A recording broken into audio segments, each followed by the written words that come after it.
is the Bourgeois Touchstone OM. Now this guitar is a whole new take on a really classic recipe. Alaskan spruce top, East Indian rosewood back and sides, herringbone on the top, ivory binding, ebony bridge, ebony fingerboard, not quite 1 3/4 nut width, it's 1 22 32 or whatever the fraction is, I'll put it up here. It's the Bourgeois nut width, not quite 1 3/4, not quite 1 11/16. But man, oh man, this guitar is worth talking about. I'm Jeremy, this is Guitar Hunter. This channel is all about helping you find the right guitars, selling the wrong guitars, and figuring out how to build a collection of guitars that light your soul on fire, make you a better musician, make you a better friend, and a better community member. If you're into that, 2 things. Number 1, subscribe. Easy breezy. Make sure you hit the bell, that way you don't miss a chance when these videos come out. Number 2, there's a course that I will teach you everything you need to know. How to walk into a guitar shop, not feel overwhelmed, how to make a plan and stick to it, how to listen to a guitar, all of these things that you will need to build a collection of guitars that is badass and wonderful and you love and man, just make you a better person, because guitars make you the best version of yourself. There's a link in the description down below for the course. It's called Write Guitars Faster. Man, it's a good life. Okay, so let's talk about this guitar. What is good about this guitar? This guitar is absolutely world class. Made by Bourgeois, this guitar starts out life in Lewiston, Maine. The top is Alaskan spruce. It is voiced, built, glued, braced, all by Dana Bourgeois and his team in Maine. And then it is vacuum packed. It is sent to Eastman, who are absolutely not slouches in guitar construction. It is sent to Eastman in Beijing, China. They then use their team and their factory to put together, I mean, this is a world-class guitar. Now, this guitar, like I said, Alaskan spruce. It also has herringbone on the top, ivory binding, and then East Indian rosewood on the back and sides, ebony or mahogany neck, ebony bridge, ebony fingerboard. Look at that headstock overlay. I mean, that's a really good looking headstock. Now, this is a name that you normally spend a whole lot more money on. And man, on the back, open gear, Schaller tuners. And man, normally you would pay so much more for this guitar. Now, how did this guitar come about? A few years ago, there was a partnership formed between Bourgeois Guitars and Eastman Guitars, and so now there is a proper collaboration that is happening. And so with this guitar bears the Bourgeois name, is partly made by Bourgeois, and is largely made by Eastman.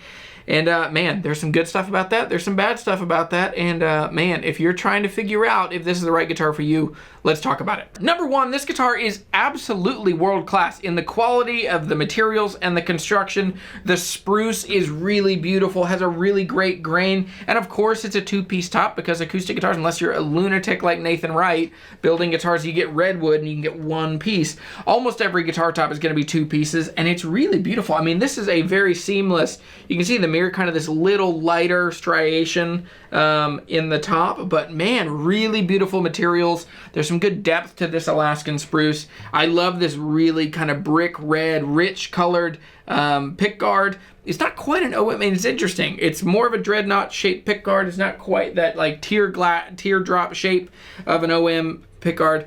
It's interesting, the ebony bridge and ebony fingerboard, the ebony is a little bit more striped, and you're starting to see this even with Martin and other builders. You're starting to see the ebony be a little more, it's not jet black, it's not uniform like it used to be, and maybe some of that stuff was dyed and we just didn't know it, or just the reality is we're shifting and wood is an organic material. And so anyway, not jet black, there's a little bit of color in here, and I am into it. I like it.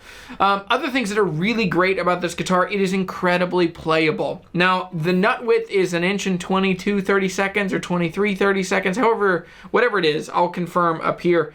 And it's the Bourgeois nut width, and so it kind of gives this guitar an interesting and unique, I mean, it's a very subtle difference. If you're used to 1 3/4, it's so close, it's pretty comfortable and pretty used to, like you would be used to that. It wouldn't break your gait. This guitar sounds wonderful. Now, I will say this guitar sounds a little tighter than the Dreadnought that I had, and part of that is this guitar is brand new, and in full disclosure, I get to keep this guitar. This one is a demo and gets sent back. And that's how this video is sponsored. I'm not paid for this video, but I am receiving a guitar. Bourgeois does not own my opinions, but they are getting access to my time and my perspective. So anyway, with all that said, let's buckle in and get to the stuff that I don't like about this guitar.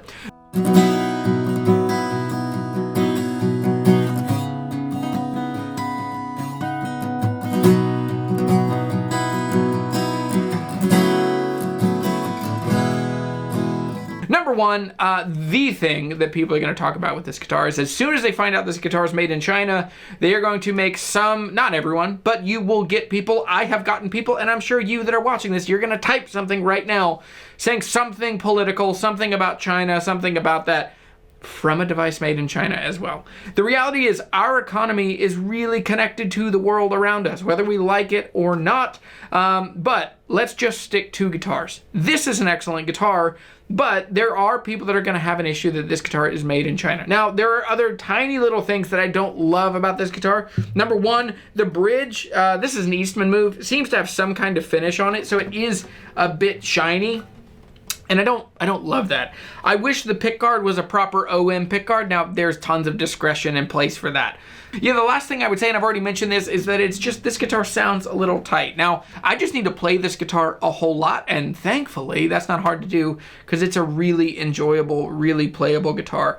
The quality and the details are definitely there. Now, I will say the inlays, if you know Bourgeois really, really well, you know that there is no one in the world that nails the details better than Bourgeois. The inlays here, there's still a little bit of filler. It's just not quite the same. The last way in which this guitar just still isn't quite the same as a Bourgeois that it bears the same headstock as is this little transition, these little hips. This is the one place where this guitar just doesn't quite feel the same as a Bourgeois. I don't know. I'll have to yeah.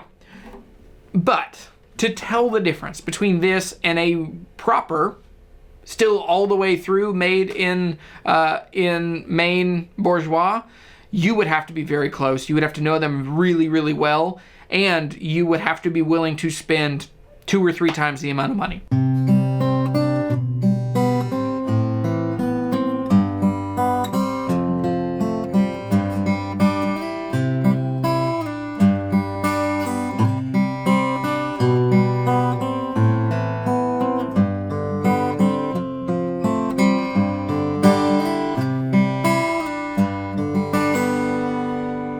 This guitar is $28.99. That is absolutely the right price in my opinion. It's just so much guitar for the money. So let's transition into the third question here, which is if you're in the market for this kind of guitar, should you buy it? I think that if you are looking for a fingerstyle OM guitar, more and more people, in my experience, and myself included, more and more people are transitioning into smaller guitars. I think that for most people, dreadnoughts are so big. And for us, especially coming out of 2020 and COVID time, I think so many of us had this experience of you're sitting at home, you're playing guitars on a couch, and a dreadnought is still kind of big, and you got to get your shoulder up. And so there's something about a beautiful, thin OM that is just, it just feels right. And so I think that these guitars, many more people are moving towards this style of guitar. There are a couple trade-offs with that.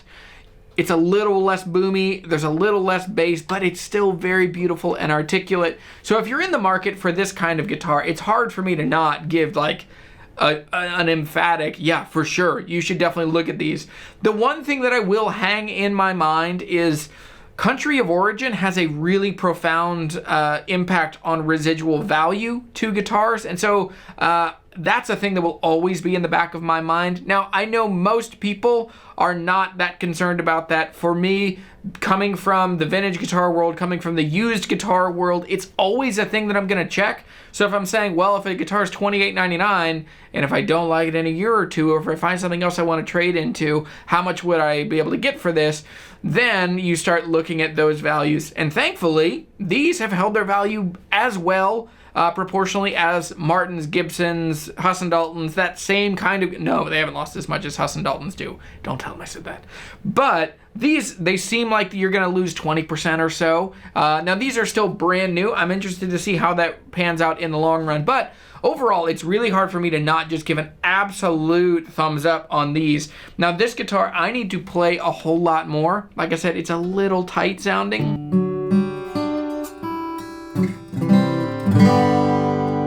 But But man, this would be a really great guitar to grow old with. So the last thing that I'll say about this, they come with exceptional cases. They're just, all of the details really matter and are really wonderful. And I think that for almost everyone, and it sounds like this is the goal from Bourgeois, they wanted to make a guitar that looks and sounds as good as a Bourgeois, but to invite a new generation of guitar owners into the Bourgeois ranks.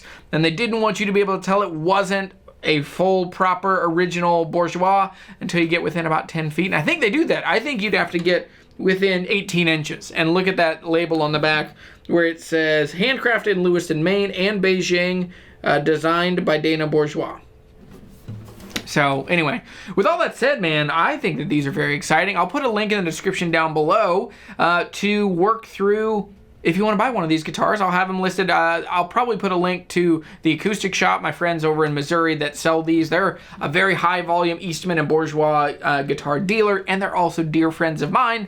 So check them out in the description down below. And the last thing, if you're wondering, how do I think about guitars? How do I listen to guitars? How do you figure out which guitars are right for you? I've thought a lot about this, and I've worked really hard to give you practical resources and tools to do that. So it's my course called Write Guitars Faster. Check it out in the description down below, and man, it'll make you better equipped to fill the world with music and friendship. That's the goal.